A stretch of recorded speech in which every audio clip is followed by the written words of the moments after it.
नमस्कार नागपूरकर, तुम्हा सगळ्यांचे स्वागत आहे. तर मित्रांनो, आजचा आपला व्हिडिओ हा महानगरपालिकेने म्हणजेच NMCने जप्त केलेले हातठेले यावर आधारित आहे. तर मित्रांनो, तुम्हाला सगळ्यांना माहिती आहे का, कोरोना महामारीच्या काळात लाखो लोक बेरोजगार झाले. नाईलाजास्तव अनेकांनी हातगाडीवर व्यवसाय सुरू केला. पण आता नागपूर महानगरपालिकेच्या अतिक्रमण विरोधी कारवाईमुळे या गोरगरीब फेरीवाल्यांचे अस्तित्वच धोक्यात आले आहे.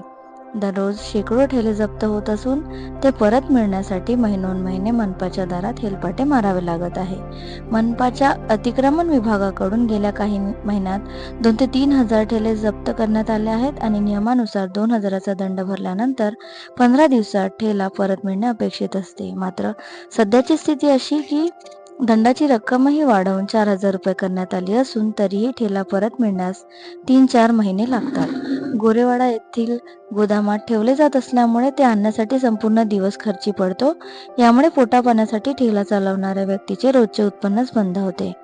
अतिक्रमण कारवाई दरम्यान फक्त ठेलेच नव्हे तर त्यावर मालही जप्त केला जातो. फळे, भाजीपाला, इतर खाण्याच्या वस्तू नष्ट केल्या जातात. तर मित्रांनो, मनपा प्रशासनाला फेरीवाल्यांचे जगणे मंजूर नाही का, असा एक प्रश्न समोर येतोय. कोरोना काळात नोकऱ्या गेलेल्या अनेक तरुणांना कुटुंब चालवण्यासाठी रस्त्यावर येऊन व्यवसाय करावा लागला आणि BSc इंजिनिअरिंग झालेले अनेक तरुण आज ठेल्यावर माल विकतात. मात्र त्यांच्यावरही मनपाचे अतिक्रमण पथक चालून येत आहे. एक पदवीधर तरुण म्हणतो की ठेला जप्त झाला, आता पुढे पोटापाण्याचे काय? फेरीवाल्यांच्या मागण्या आणि प्रश्न काय आहेत? तर जप्त केलेले ठेले 15 दिवसात का परत मिळत नाहीत? ठेले परत देण्यासाठी 4,000चा दंड का?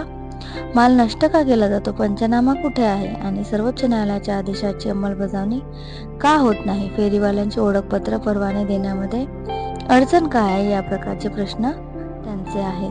सर्वोच्च न्यायालयाने महापालिकांना राष्ट्रीय फेरीवाला धोरण राबवण्याचे निर्देश दिले होते.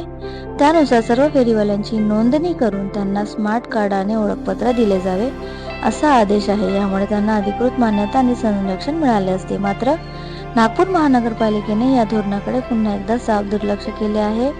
संपूर्ण शहरात केवळ 1,126 फेरीवाल्यांकडे परवाने आहेत, तर उर्वरित 70 ते 80 हजार फेरीवाले अजूनही अनधिकृतच मानले जात आहेत. तर मित्रांनो, गरिबांना व्यवसायाचे जगण्याचे स्वातंत्र्य नाकारून प्रशासन काय साध्य करू पाहत आहे?